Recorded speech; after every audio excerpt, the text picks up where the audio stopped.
Welcome to A Tribe Called Swish. This is your boy B Moore, and the NBA season just ended, so we're going to do some play-in talk. We're going to kind of do a NBA season post-mortem, all that good stuff, because we got a lot to talk about. So the season just ended on Sunday night, and is this too early for a little bit of NBA retrospect? Maybe, but why wait? We're going to get to the play-in talk, but first there's some things about the NBA season that I just wanted to spotlight, and some things I noticed just as a fan. So the season was full of interesting storylines that most of the NBA media ignored, but it doesn't mean it didn't happen. There were so many questions about stars and teams that are still open, but we have a clear picture at least. So let's start with the East. The questions that are still open are, can the Celtics repeat?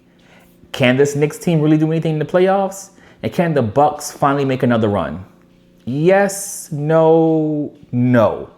The Celtics cruised through the regular season and occasionally hit the gas when they felt like it, when they wanted to make a point. Tatum and Brown, again, played at all NBA levels, and Peyton Pritchard seemed to be a lock for the sixth man of the year.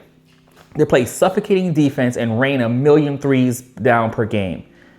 The Knicks, on the other hand, they were 0-10 against the top three teams in the league, 15-23 against teams with a winning record. All signs point to a first-round exit against the Pistons. So this Knicks team is going to be in disarray, because there's going to be a question of, should we keep Tom Thibodeau? And the Bucks, can they make a run? Of course not, unfortunately. And this pains me.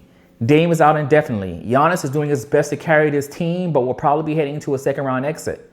But I need to not underscore what Giannis has done over the last month. I've been guilty of not appreciating what we have with him.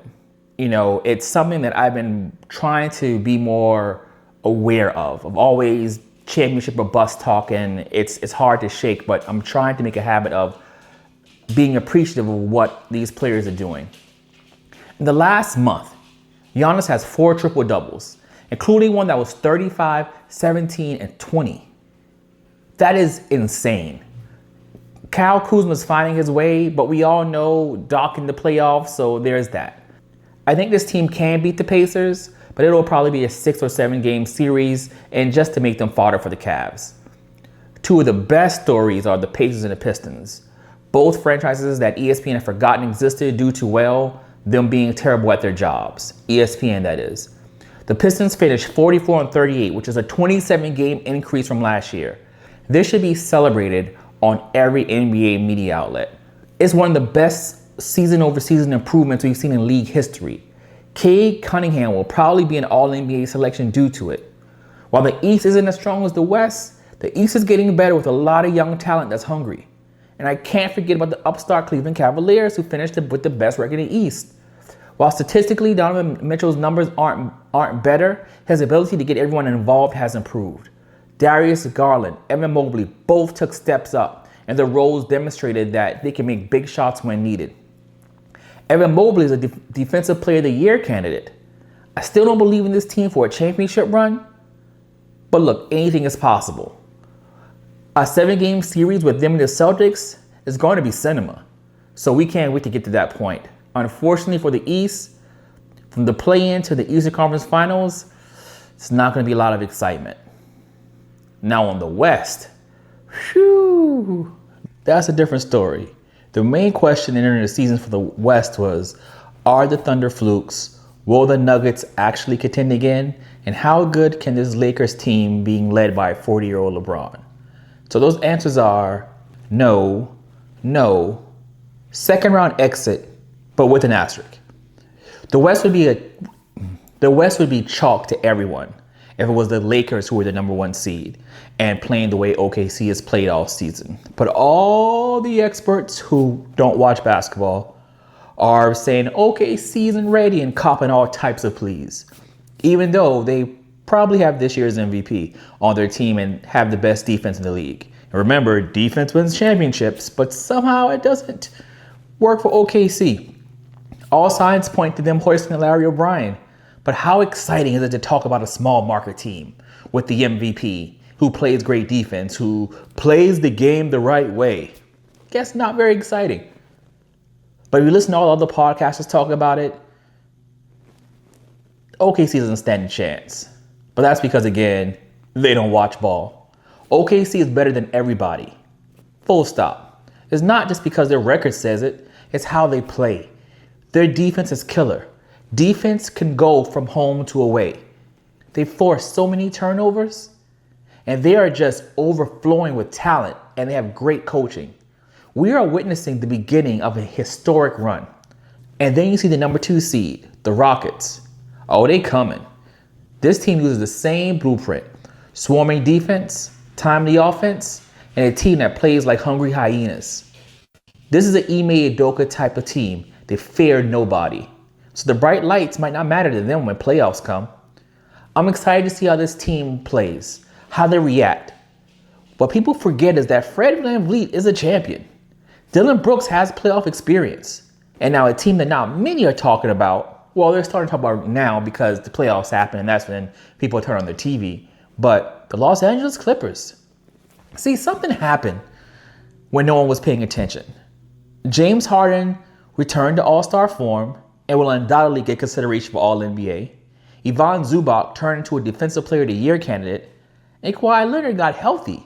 He's playing games. What I saw of this team against Golden State on Sunday, they're ready. Ty Lue got these boys ready. Which is not something I can say about the Nuggets. The Nuggets easily wasted one of Jokic's best years of his career with a coaching change and poor roster moves. I mean, no roster moves. You would never think I would say this about a Michael Malone-led team.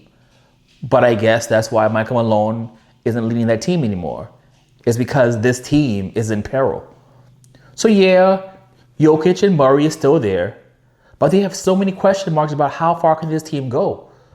It's very possible this team will have a round 1 exit. Don't be surprised. As far as the Lakers, I still don't know what this team is.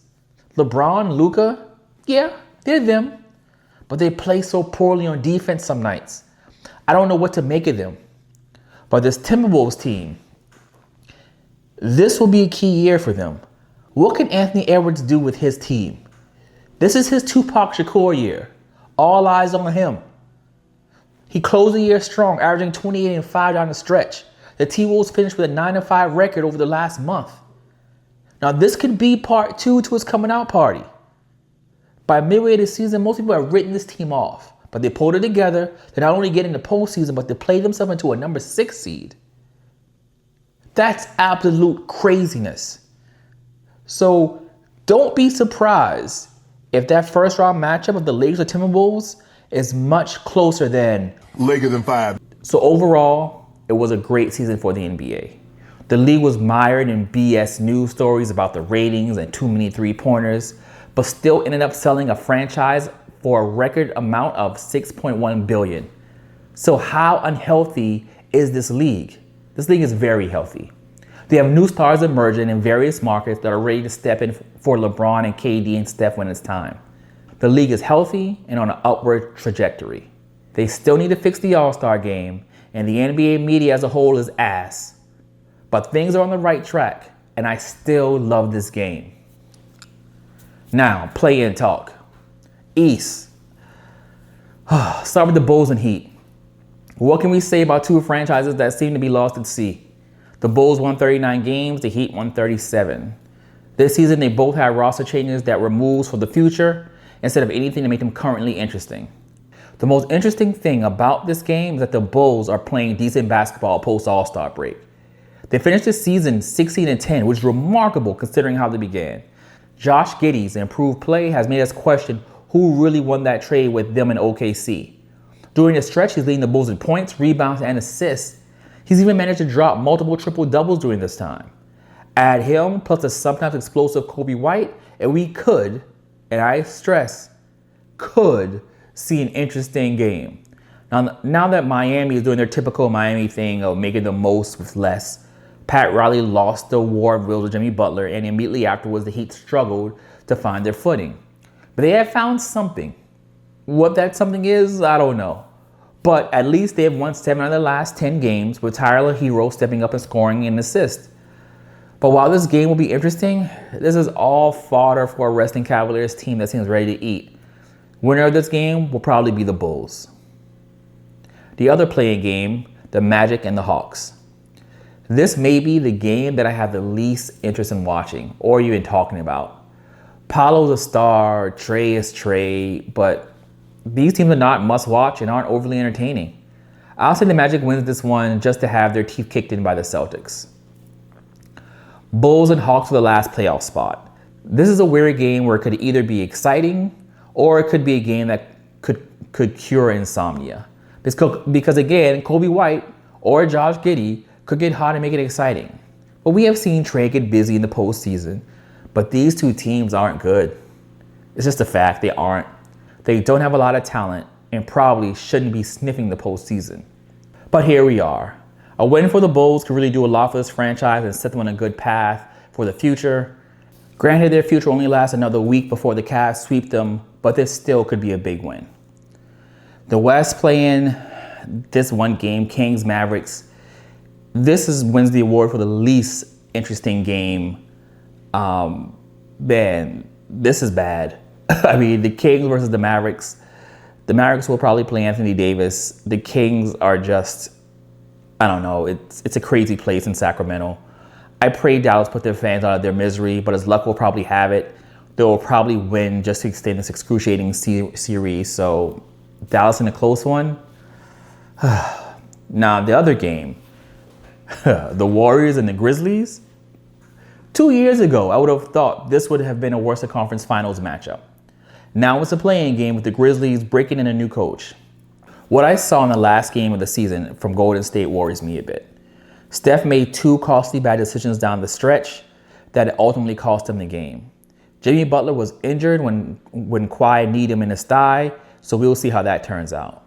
And Draymond's reluctance and awkward layup down the stretch is scary. He's not even a remotely competent offensive threat.